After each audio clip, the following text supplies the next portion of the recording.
The attack on the US consulate in Benghazi last year killed 4 Americans, including the ambassador to Libya, Christopher Stevens. Initially, the US government said the attack was a protest that got out of hand. But questions are now being raised over what the White House knew and when.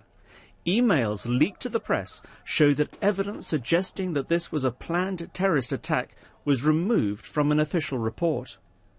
Drafts of the report from US intelligence shows it was edited 12 times.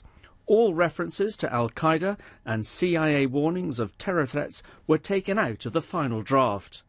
The White House denies there's a cover-up. Made one minor change to the talking points drafted by and produced by the CIA, and even prior to that, had very few inputs on it.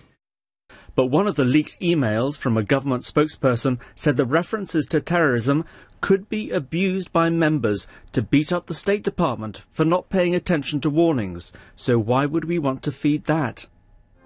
Republicans accused the Obama administration of trying to avoid defining the attack as terrorism less than 2 months before the presidential election. Somebody clearly decided they didn't like the references to Islamic terrorism, and made changes in this document. The American people deserve the truth, and they will get the truth. Raise your right hands. These leaked emails come a day after a committee hearing heard from a former US diplomat. Gregory Hicks was in Tripoli on the day of the attack and said he was angry at the original explanation that this was a spontaneous attack. I was stunned. My jaw dropped, and I was embarrassed.